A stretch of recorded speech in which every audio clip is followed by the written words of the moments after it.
Good morning students. आज हम discuss करेंगे maximum shear stress in the cylindrical cell.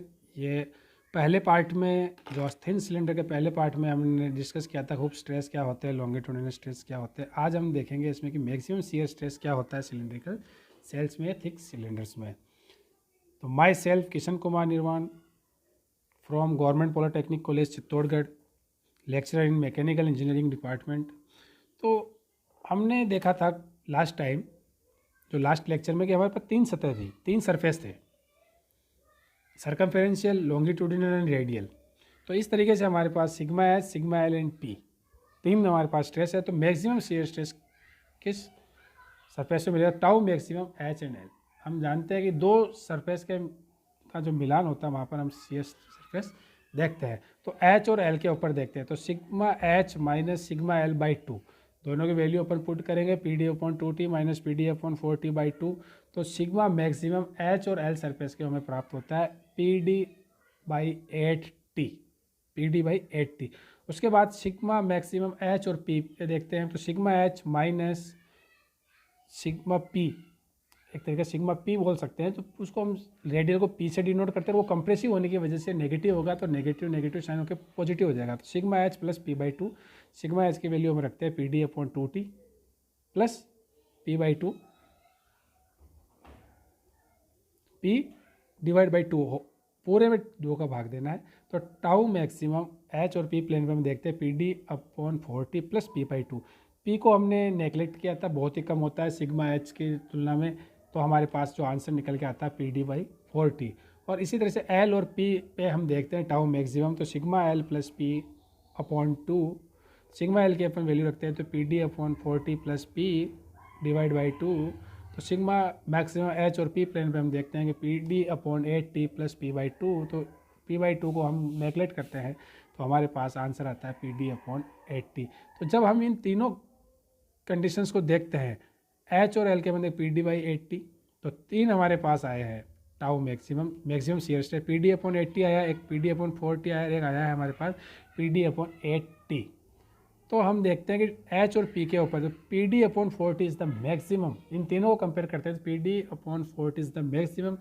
तो हम कह सकते हैं कि किसी भी थिन सिलेंडर में मैक्सिमम शियर स्ट्रेस की जो वैल्यू होती है वो होती है P D upon 4t। This is that, आप देखिए, तो ये आप tau maximum equal to P D upon 4t आप नोट करेंगे। ये मैक्सिमम शियर स्ट्रेस की वैल्यू है किसी भी थिन सिलेंडर के अंदर।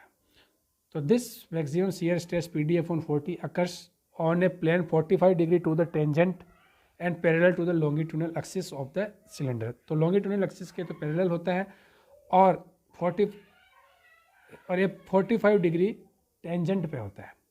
Plane at a 45 to the tangent and parallel to the longitudinal, longitudinal stress parallel और 45 डिग्री पे ये मिलता है, क्योंकि शियर आपके देखा प्रिंसिपल जो स्ट्रेस होता है, प्रिंसिपल जो प्लेन होता है उससे 45 डिग्री सेंटीग्रेड, 45 डिग्री एंगल के ऊपर आपको हमेशा टाउ मैक्सिमम मिलता है, maximum shear stress find out होता है।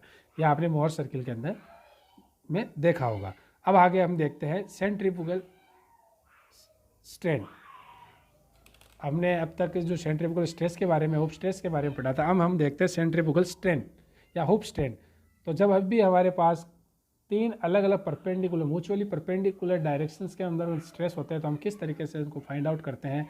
तो आपने जनरल फार्मूला आपने देखा होगा कि जिस तरह से अगर मैं कहूँ सिग्मा एच, तो हम कह सकते हैं कि sigma H upon E minus mu times of sigma Y upon E और minus mu times of the sigma Z upon E. बस उसी का पालन करते हुए सिग्मा, यहाँ पर एप्सिलॉन एच की बात हो रही है तो sigma H upon H minus mu times of P L upon E plus mu times of P upon E, mu times P, P यहाँ पे प्लस क्यों आया? क्योंकि पी जो है ऑलरेडी नेगेटिव और कंप्रेसिव होने की वजह से ये, तो इसको हम नेगलेक्ट कर देते हैं। तो म्यू यहाँ पर पॉइजन रेशियो है, बहुत सी बुक्स के अंदर म्यू की जगह पर 1/m लिखा जाता है, 1/m equal to Poisson ratio, और मैंने यहाँ पे म्यू लिया है, mu equal to Poisson ratio. ठीक है, तो हम देखते हैं एप्सिलॉन एच होगा P D upon 2 TE minus mu P D upon 4 TE। Sigma H और सिग्मा एल की वैल्यू पुट करने पर तो एप्सिलॉन एच यानी कि स्ट्रेन हुप स्ट्रेन की वैल्यू आती है P D upon 4 TE 2 minus. इसको नोट डाउन करेंगे स्टूडेंट्स। उसके बाद हम देखते हैं लॉन्गिट्यूडिनल स्ट्रेन या एक्सेल स्ट्रेन क्या होती है। तो सिग्मा जब एप्सिलॉन एल लिख रहे हैं यहाँ पे तो सिग्मा एल अपॉन ई ये तो डायरेक्ट आएगा, उसमें से हम घटाएंगे mu sigma L upon E plus mu P upon E. तो इसको हम कैंसिल आउट करेंगे और उसके बाद सिग्मा एल और सिग्मा एच की वैल्यू अपन यहाँ पे पुट करेंगे। यहाँ पर आप लिखेंगे सिग्मा एच है यहाँ पे, ठीक है, सिग्मा एच अपॉन ई। ये आप करेक्ट करेंगे क्योंकि यहाँ पे गलत लिखा हुआ है sigma L upon E minus mu times of sigma H upon E. तो आप इसको करेक्ट करेंगे तो epsilon L equal to P D upon 4 TE minus mu times sigma L की वैल्यू एच की वैल्यू रखेंगे पी डी अपॉन 2 TE। और जब इसको हम सॉल्व करते हैं तो P D upon 4 TE 1 minus 2 mu. Mu यहाँ पर है पॉइजनस रेशियो। ओके, तो नोट तो sigma H upon sigma L sorry epsilon H यानी strain hoop strain upon longitudinal strain का जब अपन अनुपात देखते हैं तो P D upon 4 TE 2 minus mu P D upon 4 TE 1 minus 2 mu. तो इस तरीके से हमारे हुप टू लॉन्गिट्यूडिनल स्ट्रेन का अनुपात आता है 2 minus mu upon 1 minus 2 mu. इस बार स्टूडेंट्स आपके ऑब्जेक्टिव क्वेश्चंस भी आएंगे आपके बोर्ड के एग्जाम में, तो ये डायरेक्ट फॉर्मूले पूछे जा सकते हैं, तो इसको आप नोट डाउन करेंगे। और बहुत सी बार मैंने कहा था आपको कि म्यू इक्वल टू 1/m लिखा जाता है, म्यू की जगह पर 1/m लिखा जाता है, 1/m को ही पॉइजनस रेशियो माना जाता है। अगर इस तरह से होता है तो आपको जहाँ जहाँ म्यू है वहाँ वहाँ पर आपको 1/m पुट करना है। तो epsilon H upon epsilon L equal to 2 minus mu था तो 2 माइनस 1/m, 1 माइनस 2 म्यू था तो 1 माइनस 2m।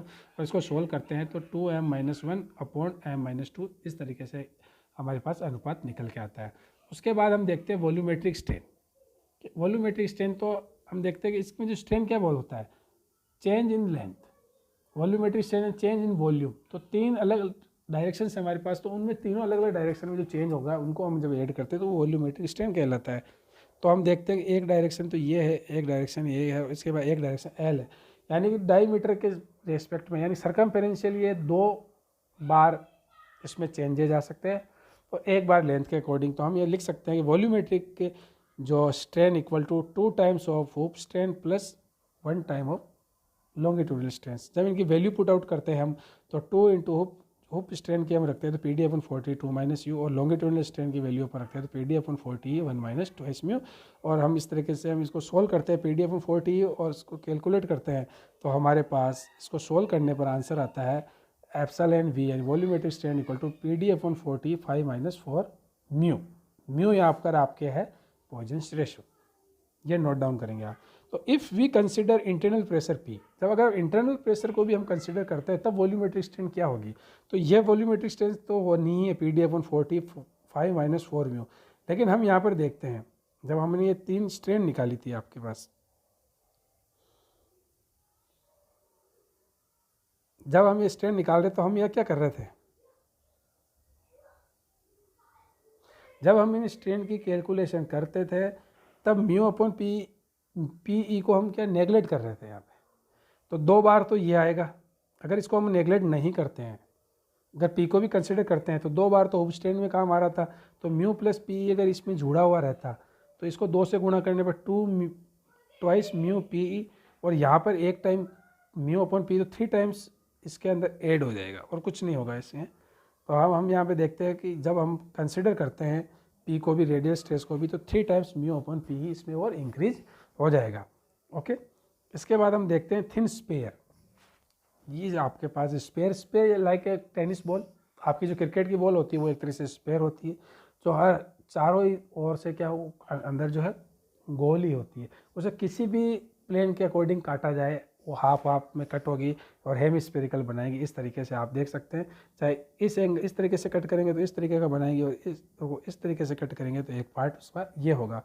तो हम देख सकते हैं दिस इज़ द डायमीटर और ये, और इसके अंदर जो प्रेशर जो लग रहा है ये पी इधर लग रहा है, इधर लग रहा है, इधर भी लग रहा है, सभी दिशा में। तो हम कह सकते हैं कि यहाँ पर पी इस तरीके से लग रहा है और इसका जो रेसिस्टिंग फोर्स जो है सिग्मा एल के रूप में स्ट्रेस है वो इस डायरेक्शन में है।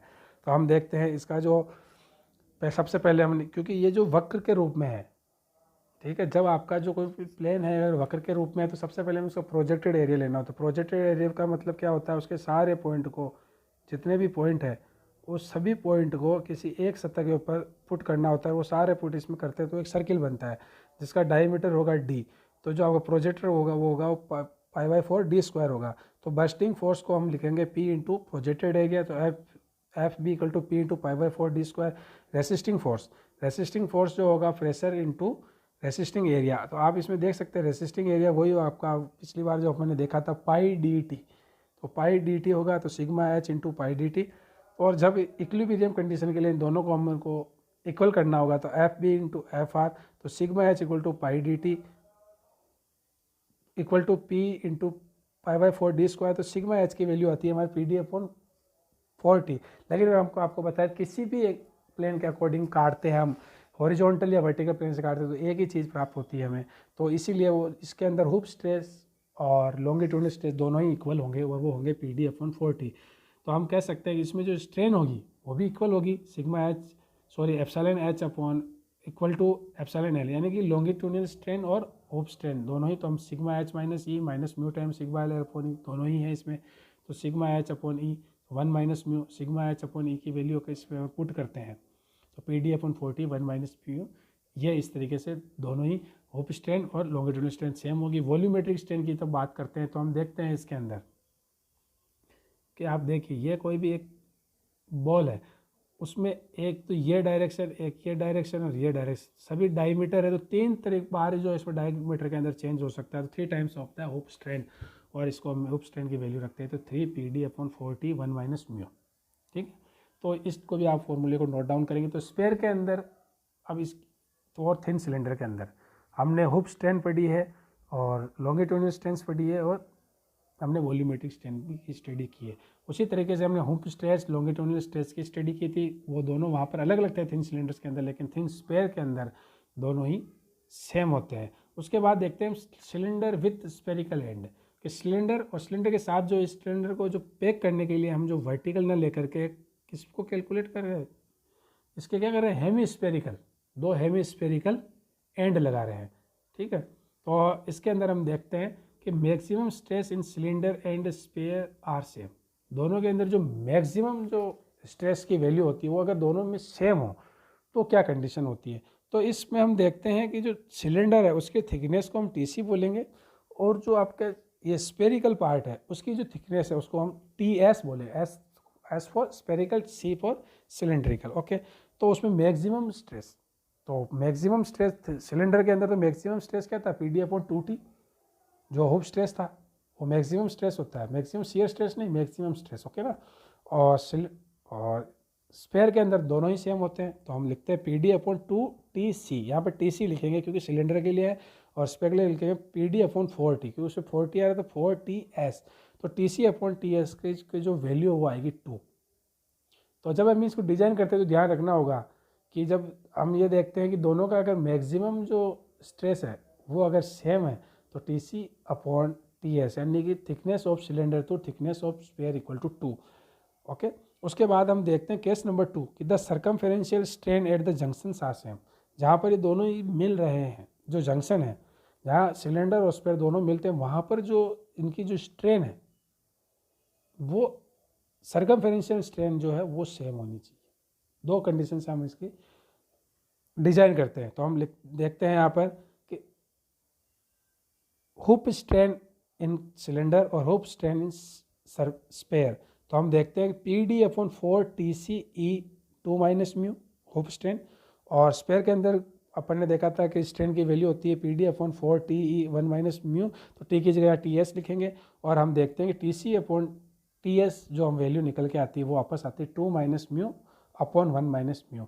हमेशा ये ध्यान रखने में मैं बार बार रिमाइंड करवा रहा हूँ आपसे कि म्यू की जो वैल्यू है वो है पॉइजन्स रेशो, और बहुत सी बुक्स या बहुत से जो होता है इसको 1/m से भी नोटेड करते हैं। ओके, तो जहाँ पर म्यू है वहाँ पर 1/m भी लिखा जा सकता है।